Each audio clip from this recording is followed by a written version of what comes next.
Hola, bienvenidas y bienvenidos a un episodio más de Léemelo en esta quinta temporada. Yo soy Fernando Reveil y en esta ocasión estoy muy emocionado porque vamos a recibir a uno de los artistas contemporáneos más reconocidos a nivel internacional. Su obra se ha expuesto en muchos de los recintos del arte contemporáneo más importantes del mundo, como la Tate Modern, el Pompidou, el Walker Art Center, el New Museum, la Haus der Kunst y por supuesto también muchos espacios importantísimos del arte en México. Su obra incluye el dibujo, la pintura, la escultura, la instalación, el video, el performance y la escritura. Estoy muy emocionado de que hayas aceptado nuestra invitación, Abraham Cruz Villegas. Bienvenido. Muchas gracias, con mucho gusto. Bueno, pues en esta ocasión vamos a hablar, sí, de tu trayectoria, de tu obra, pero nos vamos a enfocar en tu faceta lectora. Entonces, quisiera empezar preguntándote, ¿cómo recuerdas que fueron tus experiencias con libros al principio de tu vida? Bueno, yo crecí en una familia de personas que leen, mi madre, mi padre, mis hermanos y mis profesores, mis profesoras también, y aprendí a leer muy chiquito, aprendí a leer a los 5 años y desde entonces no he parado y es una cosa que yo siento que pudiera analizarse desde muchas perspectivas. Yo diría que es una cosa compulsiva y que no es fácil de detener y que siento que ha sido como el principal alimento de mi trabajo y de mi identidad y que pudiera hablar por mucho tiempo, por muchas horas de cómo ha sido este proceso de alimentación espiritual desde entonces, desde que era chiquito hasta ahora. Uh-huh. ¿Y recuerdas algunos de los títulos de los primeros libros que leíste? Sí, yo empecé a leer la enciclopedia Uh-huh. desde muy chiquito, que era probablemente lo que estaba a la mano, y mis papás que leían también bastante, leían cosas, mi mamá sobre todo, cosas más de orden político, sobre la teología de la liberación, sobre los procesos de lucha por la propiedad de la tierra, de la organización social, procesos comunitarios, procesos de ideologización también, procesos de politización de la comunidad, en términos del espacio donde yo crecí y nací, en la colonia Jusco, en los Pedregales de Coyoacán, muy cerca de aquí de la UNAM, y que fue algo parte de, como digo, del proceso de mi construcción de la identidad. Uh-huh. Mi padre, por otro lado, leía cosas más filosóficas, más teoría, cuestiones, por ejemplo, de la Gestalt, cuestiones de hermenéutica, cosas más asociadas también a asuntos visuales. Mi papá fue comunicólogo también, además de que fue fraile, además de que fue artesano, entonces como que había muchas fuentes, digamos, de alimentación por ese lado, y pues yo un poco me hice un híbrido de esas dos, al menos.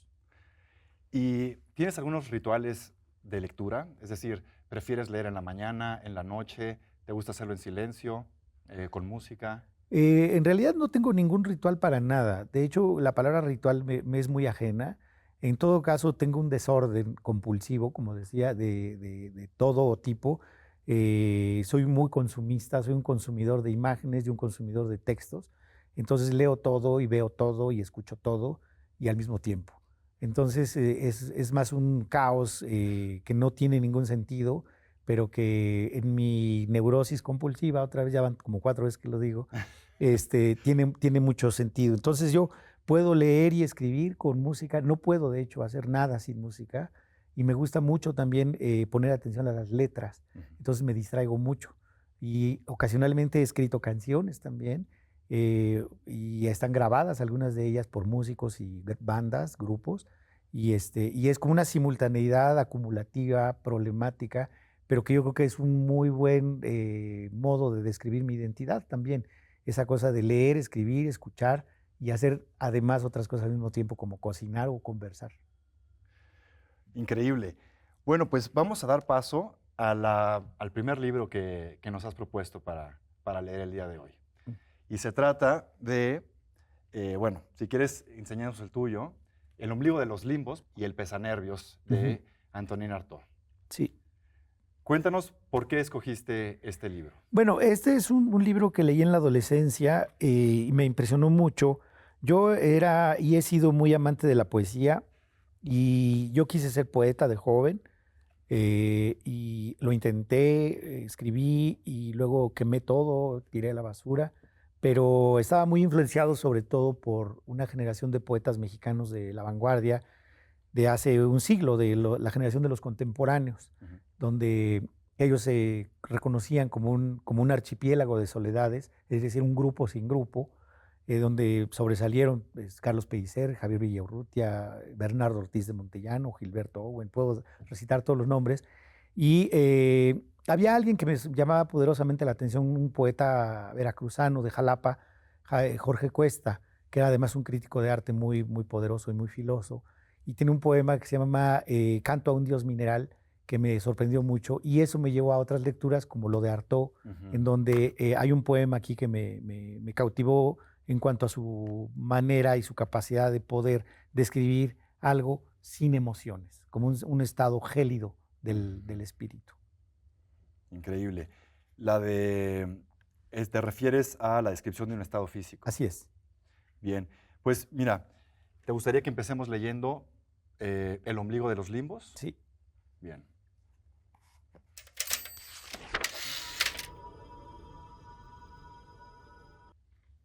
El ombligo de los limbos. Donde otros proponen obras, solo pretendo mostrar mi espíritu. La vida es quemar preguntas. No concibo obras como separadas de la vida.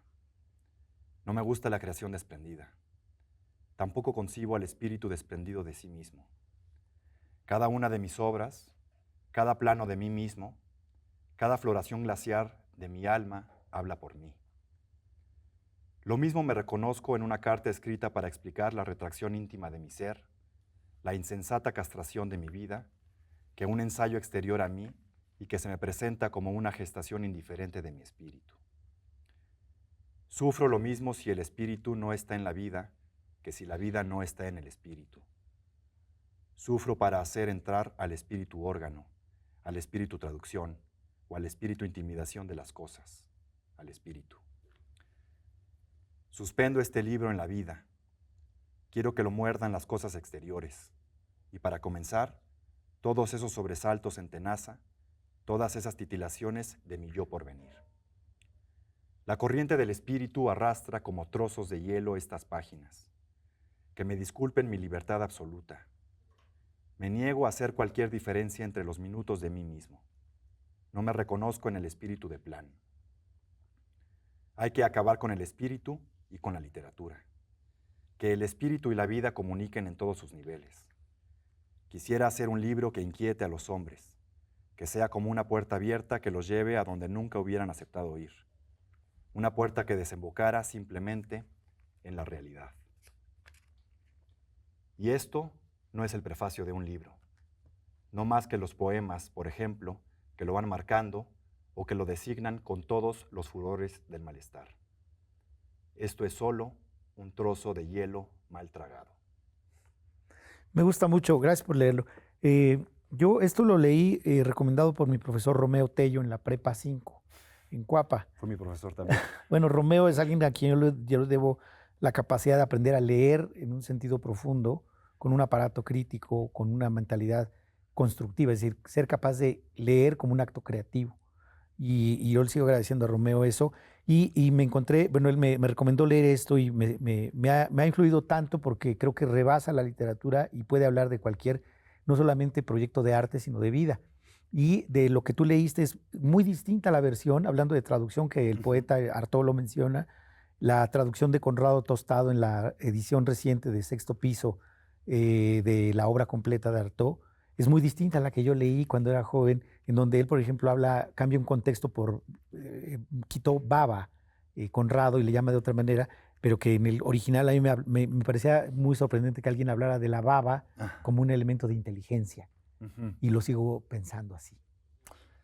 En este texto también hay una frase que me resuena contigo y con tu trabajo. No sé si tú estarás de acuerdo.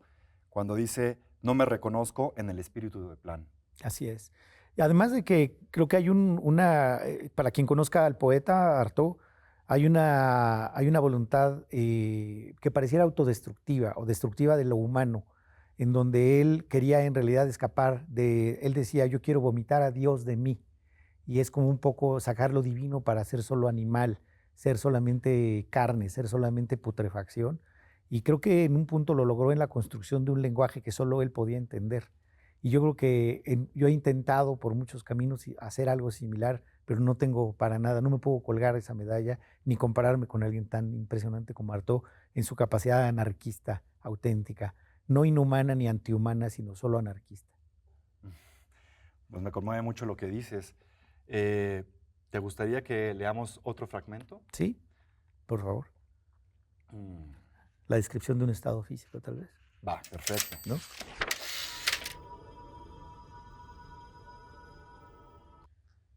Descripción de un estado físico. Sensación de quemadura ácida en las extremidades. Músculos torcidos y como en carne viva. Sentimiento de ser vidrio y quebradizo. Miedo. Retracción ante el movimiento y el ruido. Un desasosiego inconsciente ante los pasos, los gestos, los movimientos.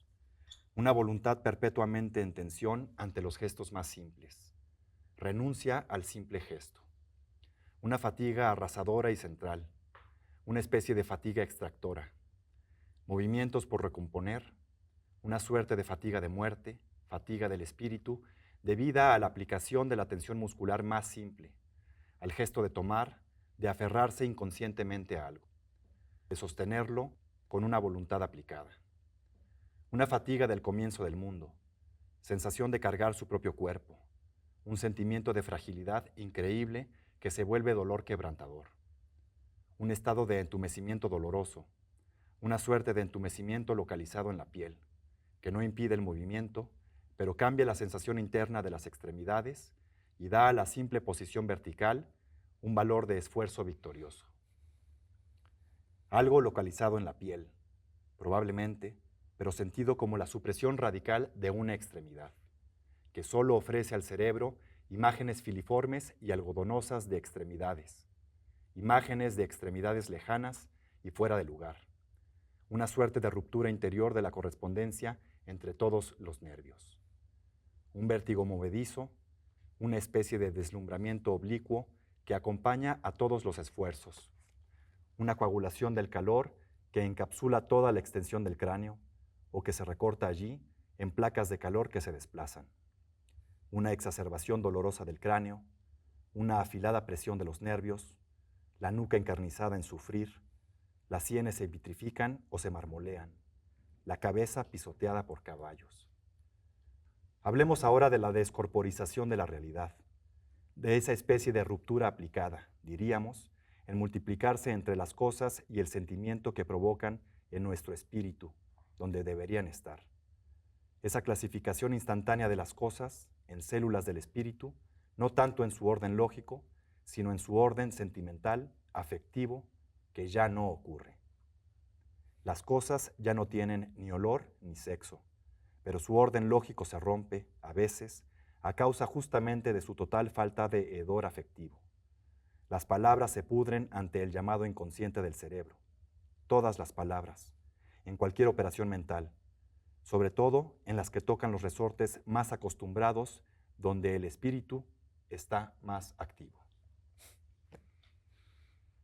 Hice un proyecto en París hace años que partía de Artaud como un buscador de lo espiritual en lo humano, que justamente apela a esa afectividad, y que él pensaba que solo lo podía encontrar universalmente con los tarahumaras. Y vino a buscarlos a finales de los años 30 y se encontró con un universo que él se imaginó, pero que jamás lo percibió más que solo en sus rituales, curiosamente, a través del peyote, por ejemplo, y entró en un estadio distinto de la conciencia del cual ya nunca regresó. ¿Qué piensas de la obra como una prolongación de la vida y no como los dos conceptos separados? Pues yo creo que más bien son lo mismo, ni siquiera es una prolongación o una extensión. A veces se dice que la obra de un artista o de un escritor o de un cineasta o de un músico es como un reflejo del artista o de su obra, y yo, o sea, o de su vida o de su identidad. Y yo creo que en todo caso es su vida y es su obra, como creo que justamente Artaud lo logró, pero en un extremo radical de la posibilidad donde yo creo que muy pocos se han atrevido, porque sí que exige mucho, ¿no? Mucho dolor, como todas las expresiones de dolor que hay en esta descripción del estado físico. Que ocasionalmente implicarían un enorme y un extremo placer también, y una renovación del deseo, como tal vez quisieron los situacionistas en los años 60, de reconstruir la posibilidad del deseo como algo urgente. Y creo que eso, claro, que trae en su conciencia mucho dolor, pero también un placer extremo. Muchas gracias, Abraham. Al contrario. Bueno, pues tenemos que hacer un corte, pero ustedes que nos están viendo, continúen aquí, que los esperamos para seguir conversando de más libros con Abraham Cruz Villegas.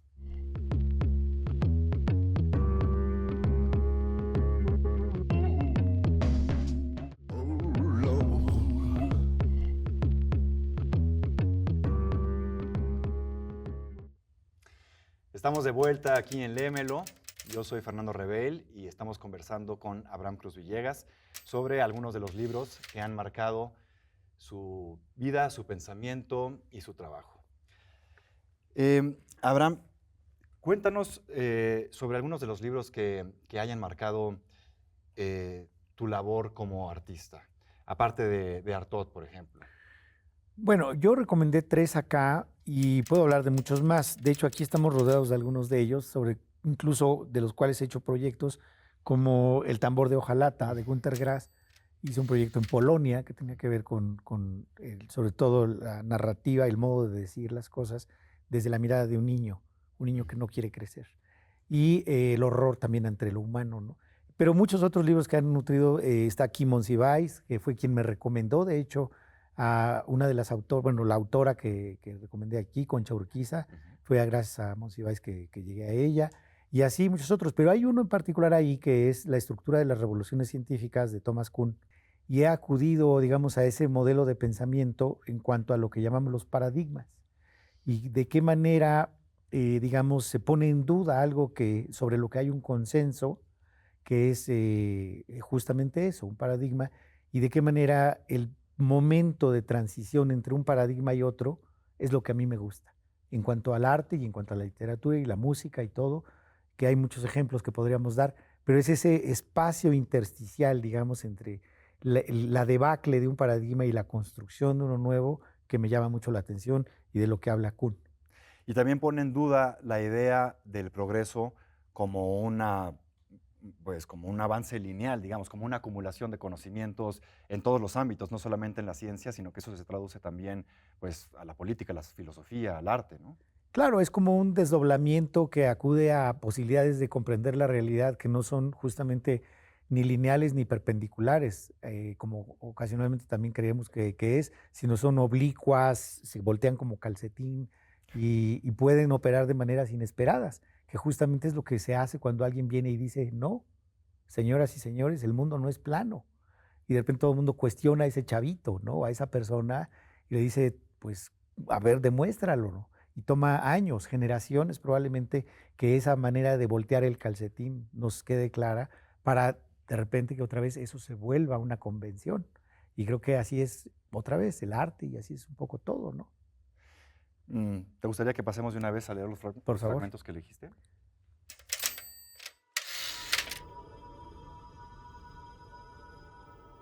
En mayor o menor medida, correspondiente al continuo que va del resultado sorprendente al previsto, los rasgos comunes a los 3 ejemplos anteriores son característicos de todos los descubrimientos de los que surgen nuevos tipos de fenómenos.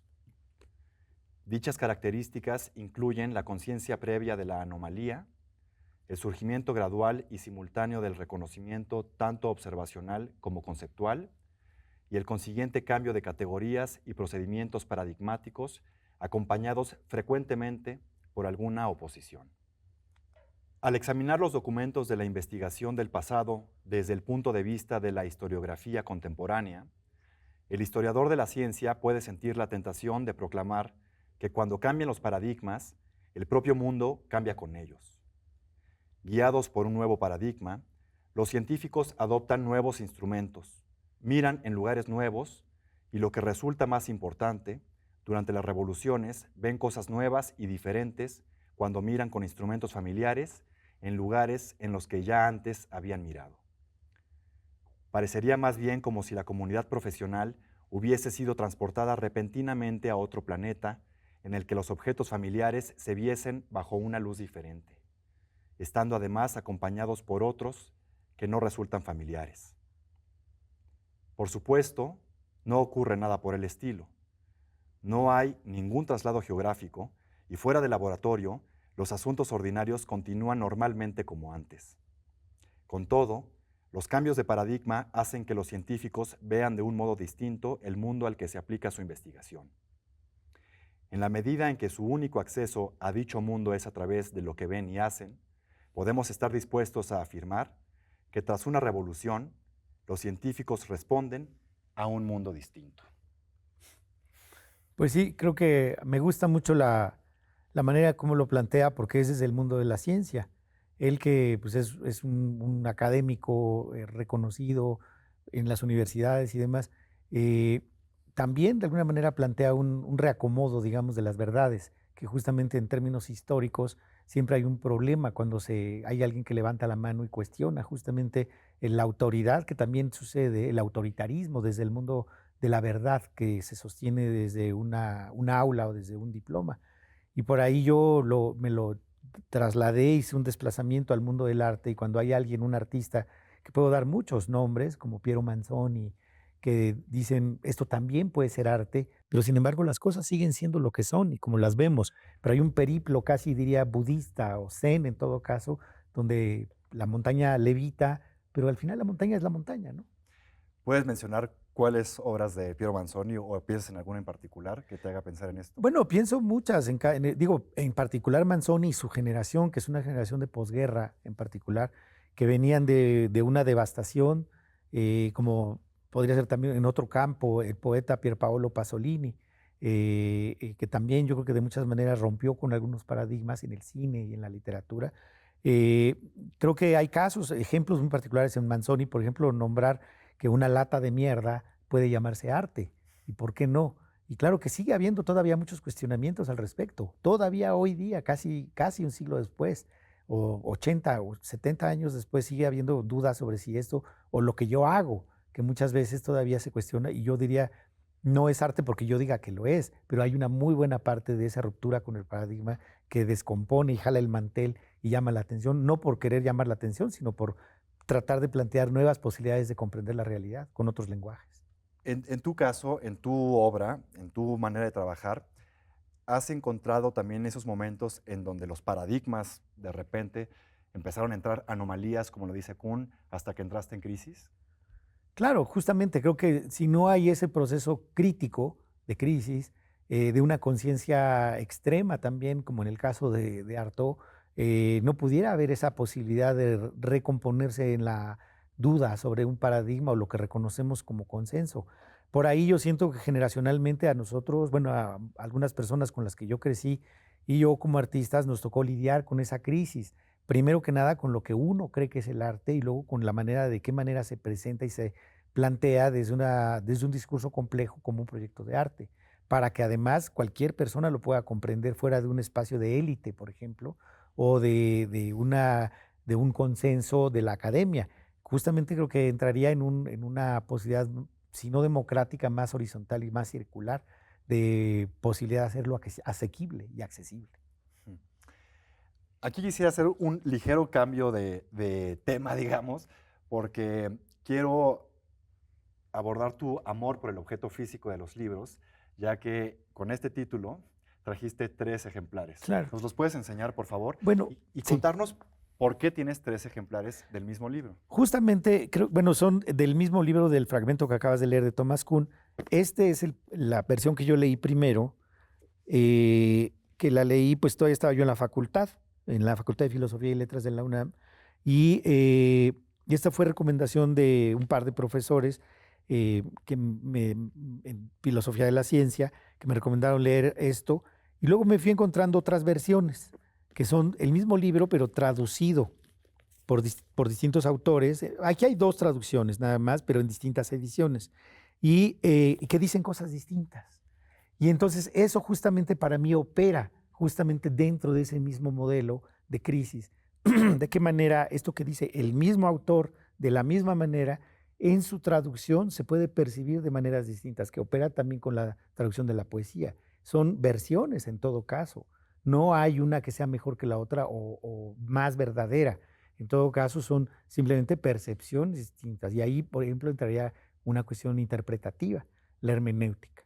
Va a cambiar también una percepción de eso que lee, a diferencia de lo que le leyó mi maestro o mis maestras, ¿no? En caso del mismo libro. Pero sucede que también percibimos de distintas maneras el atole y los frijoles, dependiendo de dónde los comamos y con quién. Hablando de lo afectivo, como decía Artaud también. Entonces, por ahí es que no es una cuestión fetichista del objeto solamente, que sí lo puedo aceptar en algunos casos, pero no solamente. Y que, como decía, yo soy un consumidor compulsivo, pero no por el tema capitalista, en todo caso, de una acumulación sin sentido, sino por justamente tratar de acrecentar mi posibilidad de lecturas de distintos objetos que podrían ser vistos como el mismo. Para mucha gente sería una obviedad, ¿para qué quieres 3 libros del mismo? Pero en realidad no es el mismo nunca, ¿no? Abraham, tú eres artista, eres muchas cosas, pero creo que principalmente eres artista, y sin embargo acabas de mencionar que estudiaste en la Facultad de Filosofía y Letras. Yo sé que tú estudiaste pedagogía. ¿Por qué no estudiaste arte? ¿Cómo fue esa decisión? Bueno, justamente creo que hablando de lo que mencionaste, de un proceso de crisis, yo quise ser artista desde niño, que lo fui, como todos y todas creo que somos cuando estamos creciendo, dibujamos, cantamos, jugamos, y hay un momento en el que eventualmente alguien viene y te dice, ponte a hacer algo. A mí nunca me dijeron nada. Entonces yo seguí haciendo lo que me gustaba hacer, que es dibujar y hacer lo que sigo haciendo. Pero creo que hay algo donde quise entrar a la escuela de arte y no me gustó, porque pensé que lo que enseñaban, no sé si siga sucediendo realmente, eran técnicas de la producción del arte, no el arte como tal. Como decía mi maestro Fernando Benítez, con quien tomé clases en la Facultad de Ciencias Políticas, él decía que escribir no era tanto un oficio de escritura, sino un oficio de lectura. Y yo pensé que el oficio del arte, en todo caso, es un oficio de mirada y de lectura y de escucha. Y creo que lo sigo haciendo. Y en todo caso, mi rebeldía o mi arrogancia juvenil me dijeron que en realidad tenía que estudiar no arte, sino pedagogía para cambiar la educación artística, que obviamente no lo logré, pero lo intenté. Y he sido profesor de arte en las escuelas que he podido, en el extranjero también, por más de 30 años ahora. Y sigo, creo que tomándolo más que como un espacio de transformación de la educación, como un espacio de aprendizaje. Entonces, y digo, quien aprende soy yo. En ese sentido, sí es que se puede transformar en una microrevolución, que es la que llevo yo a cuestas. Sin embargo, sí estudiaste arte, aunque no de manera, digamos, formal o académica, pero estuviste en este movimiento, digamos, o en este famoso taller que ha pasado a la historia como el taller de los viernes. ¿Cómo era ese espacio? Bueno, esto surgió a partir de una espontánea necesidad de distintos colegas, Damián Ortega y Gabriel Curi, de reunirse con Gabriel Orozco, que es un poco mayor que nosotros, en su taller en Tlalpan. Y de ahí surgió un poco la idea de hacerlo colectivamente, en vez de hacerlo por separado. Gabriel, él les dijo, ¿por qué no se juntan? Y luego me invitaron a mí, y luego se juntó Jerónimo López, que ahora se llama Doctor Lacra, y nos juntábamos todos los viernes, por eso se llamó el taller de los viernes durante 4 años, los mismos que yo fui a la facultad a estudiar pedagogía. Entonces fue un proceso paralelo, al principio medio esquizofrénico, pero al final todo tenía sentido. Y allí fue donde un poco conjugué esas dos posibilidades de mi identidad como algo híbrido, otra vez, no solo de mi padre, mi madre y mi contexto en los Pedregales de Coyoacán, sino también de un mundo académico, de un mundo del arte. Y ahí compartíamos muchas lecturas también, por ejemplo, textos sobre John Cage, sobre el azar, sobre Marcel Duchamp, sobre la música, y escuchábamos mucha música también, juntos los viernes, pintábamos, dibujábamos, nos escuchábamos, tomábamos cerveza, nos íbamos de fiesta, echábamos pachanga, claro, pero era un espacio también de lectura compartida, de muchos libros que todavía atesoramos, por ejemplo, sobre Francis Picabia, que sigue siendo uno de nuestros ídolos, sobre, bueno, en fin, muchos autores. Muchas gracias, Abraham. Bueno, tenemos que ir a un corte, pero espérenos aquí para seguir conversando con Abraham Cruz Villegas.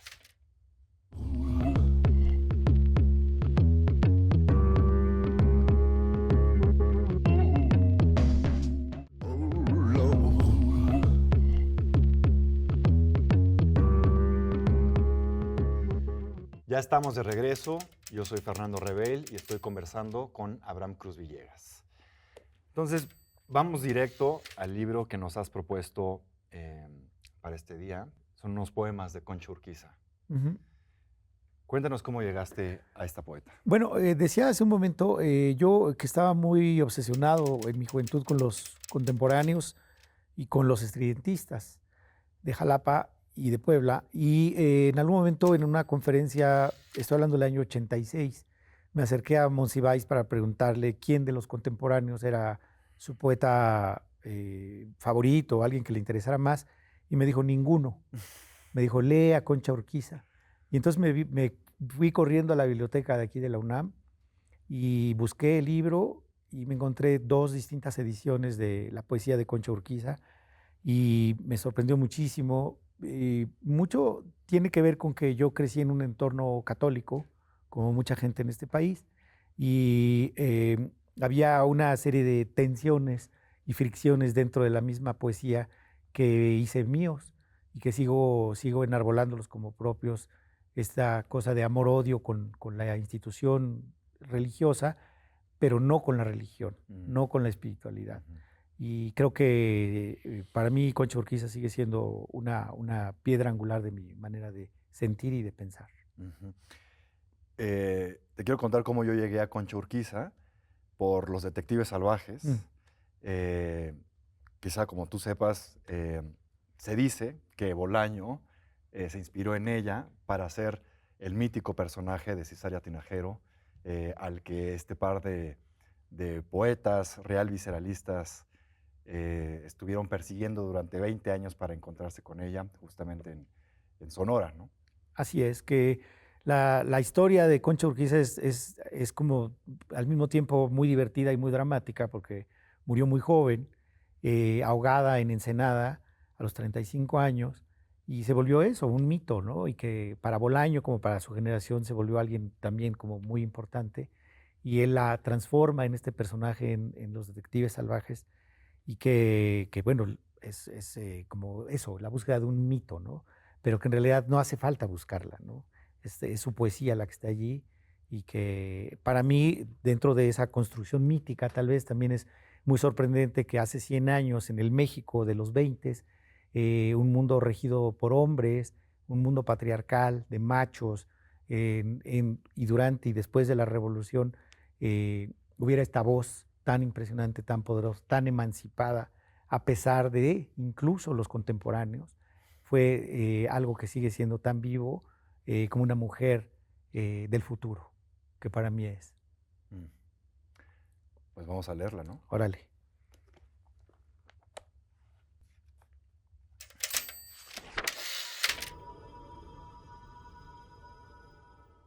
Uno, primavera. Hoja a hoja la tierna primavera, el verdor de los campos restituye, y desatado de los hielos huye, el arroyo burlando la pradera. Despierto ayer a la canción primera, el salvaje gorrión el ala intuye, y por la luz que se derrama y fluye, sube y baja la escala pajarera. Ya la amapola su fulgor deshoja, y el dientecillo su dorada pluma, todo a la fiesta del color se arroja.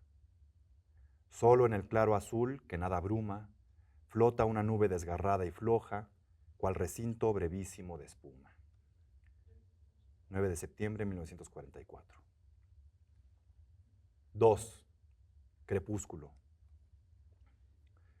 Sobre monte y llanura se presiente, que nimba el sol en su postrero brillo, la voz de un invisible caramillo, eglogizando el aire confidente. Ya demudado, trémulo, vehemente, lleno solo del grito del cuclillo, se hunde el campo en el piélago amarillo que emana de las bocas del poniente. Inmóvil actitud, silencio intacto. En la áurea fiebre del minuto acendra, la rubia fronda su verdor abstracto, y su fino vaivén la escolopendra. En los senos del valle estupefacto, una divina soledad se engendra. 9 de septiembre de 1944. 3. Camécuaro. Pizarra y dilección de los sabinos es el húmedo espejo de las ondas. Verde y oro el regazo de las frondas, verde y gris los acuáticos caminos. Ausencia melancólica de trinos, urge y agrava las querellas hondas. Solo la verde luz, las luces blondas, obsediendo los senos cristalinos. Obsesión de la luz, nada se mueve, nada vibra en el ámbito miraje, nada la pura soledad conmueve. En el inmóvil trance de matices, transfúndese las aguas y el ramaje en efusión de verdes y de grises. 12 de septiembre, 1944. Me gusta mucho que menciona en el poema un lugar, una situación y un momento. Y esto además en Michoacán, de donde era ella, de donde es mi familia paterna, y en sonetos, en decasílabos alejandrinos clásicos, que es como, bueno, es como la joya de la corona de la poesía clásica, muy inspirada en San Juan de la Cruz y en el Cantar de los Cantares, como una complicación extrema también del lenguaje, pero además donde ella se libera de esa espiritualidad profunda de la que casi padeció como católica mujer en los años 20 en México, y solamente habla de colores, de sensaciones, de percepciones, y me parece que es probablemente uno de los actos de mayor libertad de la poesía que ha habido en México, y que yo utilicé este poema para una exposición que hice en Los Ángeles hace algunos años, en mi galería de allá, Reagan Projects, en donde utilizo el ritmo y la secuencia de los endecasílabos para hablar de los colores usándolos en mis dibujos. Entonces hice unos dibujos muy grandes con un trapeador, cada color con la duración de cada línea, de cada poema, y ha sido como también un gran reto para mí, un atrevimiento muy grande para mí acercarme a la poesía de Concha Urquiza de esa manera. La poesía es algo que se debe experimentar de manera física, no tanto intelectual. ¿O qué piensas tú? Pues es con todo el cuerpo, justo. Creo que es, como también creo que Artaud lo planteó, desde el estómago y con cada pelo y con cada baba y con cada ojo. Todo tiene que ver con la manera en que existimos en el mundo. Yo creo que Concha Urquiza, que creo, probablemente voy a decir una barbaridad desde la parte espiritual muy profunda de mí, que es, o sea, desde lo más profundo de mí, que no creo que haya mucho profundo, pero bueno, que es que creo que ella quiso encarnar a Dios desde la palabra, como se diría también en la religión con la que yo crecí y en casi todas las religiones. Es el verbo el que le da sentido a la carne, y Concha Urquiza quiso encarnar el verbo poseyendo a Dios en la carne, en todo su cuerpo. Y creo que pues insisto, ya no es mío, sino suyo el atrevimiento, y creo que hizo suyo al espíritu más grande. ¿Te gustaría leer un poema? Con muchísimo gusto, sí. Voy a leer Como la sierva, que es un poema de 1937. Como la sierva, y cita el Salmo 41-2. Como la sierva que brama en las corrientes de las aguas, mi alma tiene sed de ti, Dios mío. Yo soy como la sierva que en las corrientes brama, sed y polvo de fuego su lengua paraliza, y en salvaje carrera, con las astas en llama, sobre la piedra el casco golpea y se desliza. Corriente abajo, al borde de las aguas tranquilas, donde perennemente fluye tu rostro manso, los que te aman beben con labios y pupilas, saciando sed eterna sobre el hondo remanso. Ciega de sol y angustia, preñada de agonía, la bestia enloquecida galopa todavía, a par del espumoso rugido del torrente. Solo a veces el viento, que tan de lejos vuela, le dice la frescura de aquella fontezuela, donde tu rostro manso fluye perennemente. Para mí esto es casi pornografía, en el mejor sentido. Es bellísimo, es sexual, está sudado, huele a lo que tiene que oler. Este es el poema. Pues no, me conmueve mucho. Insisto, es una experiencia física, es una experiencia profunda, es una experiencia que vibra en todo el cuerpo. Y es divina al mismo tiempo, ¿no? Es lo más sagrado, y es eso. Cuando hablamos del Cantar de los Cantares, es probablemente el verso más sexual que existe en la poesía históricamente. Y esta mujer lo hace suyo otra vez, ¿no? Lo trae al lago de Camécuaro, en Michoacán, ahí cerca de Zamora. Ahí puede uno ir a remojarse todo el cuerpo. Y también es muy interesante que, que sí es poesía espiritual, es poesía que invita a un estado contemplativo. Sin embargo, hay una inquietud grande en cada uno de sus poemas. Por ejemplo, hay imágenes como la escolopendra en el segundo soneto, que es pues, una especie de cien pies venenosísimo ahí, que por qué está en este momento precioso del crepúsculo este elemento ahí. O la nube desgarrada, que menciona también en la primavera, que a mí me remite a algo doloroso y a la soledad, que está ahí sola en el claro. Es este contraste lo que me parece también muy interesante de estos poemas. Claro, y el agüehuete mirándose a sí mismo en el agua, está uno allí. Y la verdad es que ella, que además de todo espiritualmente también era comunista y tenía sus preferencias sexuales y tenía su identidad muy sólida en cuanto a lo que le pertenecía como la palabra de Dios, ella no dudó en ponerlo en el papel de esa manera como lo más ínfimo, que es el gusano, como también la baba de Artaud. Abraham, pues ahora vamos a dar paso a leer algún fragmento de los libros que tú has escrito. Aquí tenemos Round de Sombra y La voluntad de los objetos.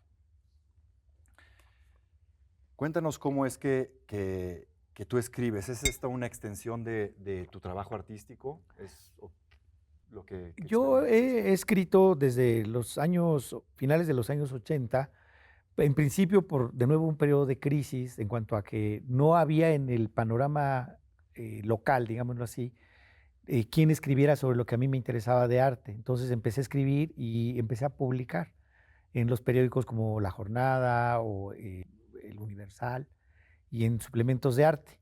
Y después me empezaron a invitar para escribir en catálogos y en publicaciones internacionales. Y no dejé de escribir, pero luego empecé a escribir más con un carácter más literario, ficción, narrativa, ensayo, donde uno no habla de nada, por ejemplo, y seguí escribiendo sobre arte. Y después, en el año 2004, me convocaron de la Dirección General de Publicaciones de Conaculta para hacer una colección de mis textos. Entonces trabajamos con Raúl Zorrilla, que era director de publicaciones, para hacer esta selección y la publicamos en 2005, 2006. Entonces incluye una combinación de mis textos sobre arte y otros que son más ensayos, cuentos y ficciones. Y después, más recientemente, en 2016, la editorial Sexto Piso de los hermanos Rabasa me convocó a hacer una nueva colección de textos donde, digamos, a lo que había en Round de Sombra le añadimos 10 años más de textos y la mayoría son más literatura, menos sobre arte, digamos, ¿no? Y hoy día estoy escribiendo ya desde hace tiempo una novela que espero publicar pronto. Y entonces es algo que es parte de mi trabajo yo digo como escultor. Yo escribo y hago esculturas con palabras también. A mí me gustaría leer una parte con la que abre el libro, que se titula Autoconstrucción, una introducción, porque, bueno, tú mismo has dicho que de eso va gran parte de tu obra, si no es que toda tu obra. Sí, he hablado de la autoconstrucción como el proceso a través del cual las personas construyen sus propias casas, las casas que habitan, que es donde, como yo crecí en la colonia Jusco, a 2 cuadras del Mercado de la Bola, aquí cerquita a pie, pasando Santo Domingo. Y la casa donde vive mi mamá, Angelita, que además hoy cumple 84 años. Felicidades. Que es el proceso que se llama así autoconstrucción. En otros países le llaman favela, en otros países le llaman bidonville, en otros toma, callampa, no sé. Y además para mí ha representado también en términos identitarios la construcción del yo, la autoconstrucción. Entonces un poco también estos textos, como mis esculturas, dan fe de la construcción y simultánea destrucción de mi identidad. Vamos a leer. Ahora,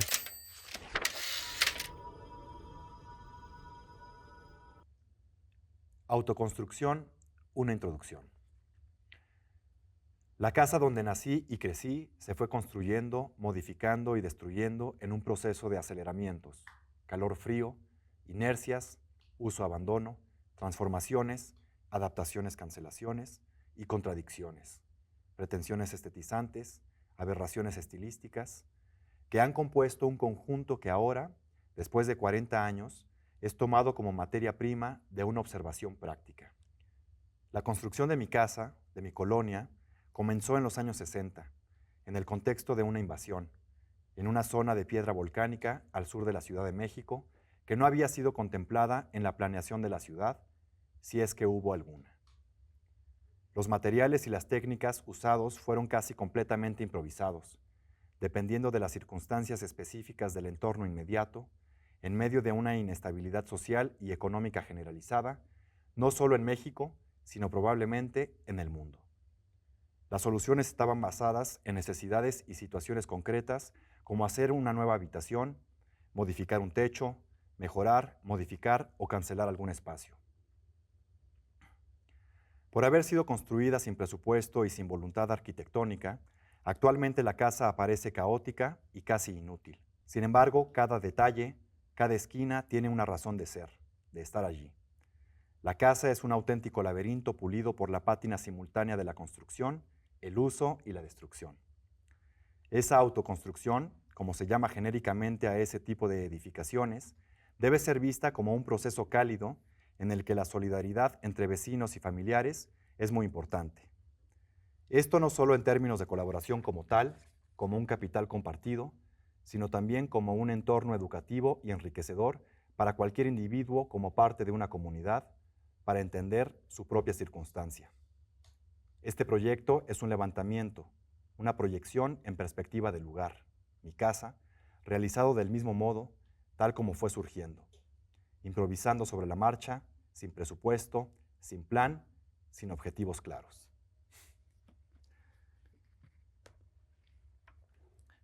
Pues se vincula mucho con lo que hemos estado hablando, ¿no? Sobre todo con Artaud, por ejemplo. Claro, bueno, se vincula con casi todo, diría yo, obviamente, pero claro que hay algo importante, un poco que está atravesado de una mirada también que no es ingenua, es política, es económica, sobre la desigual distribución de la riqueza, el autoritarismo, la burocracia, la corrupción que ha preñado este país en todos sus procesos, incluyendo los culturales, y que de ahí ha habido una conciencia de la que yo me he hecho eh, la he hecho mía, vaya, en todos mis proyectos. No todos se llaman autoconstrucción, pero están atravesados de esta idea y de la posibilidad de trascender eso que sería la desigualdad social y de los desplazamientos humanos, de las personas que tienen que tomar un predio y hacer lo suyo sin permiso, etcétera, sin dinero.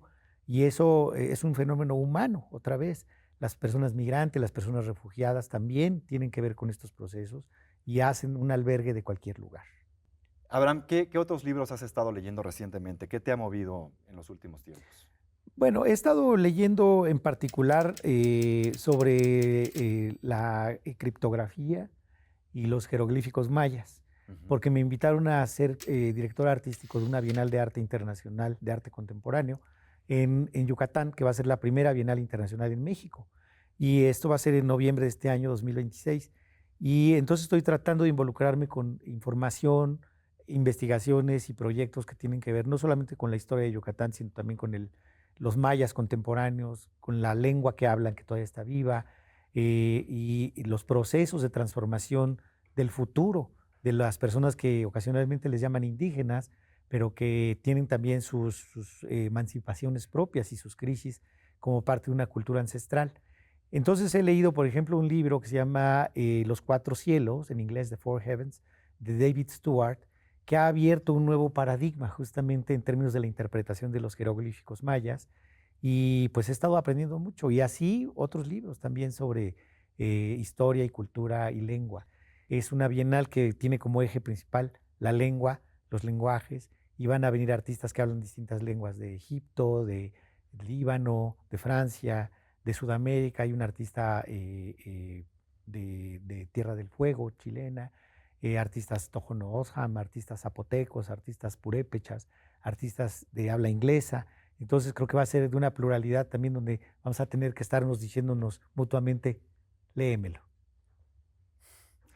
Pues bueno, con ese cierre perfecto que acabas de hacer, te quiero agradecer una vez más el que hayas aceptado esta invitación para conversar sobre libros tan maravillosos y sobre tu manera de leerlos. Muchas gracias. Pues Con esto damos por terminado este increíble episodio de Léemelo. Yo soy Fernando Reveil y lo seguiré viendo en más episodios aquí por TV UNAM y Canal 22. Muchísimas gracias.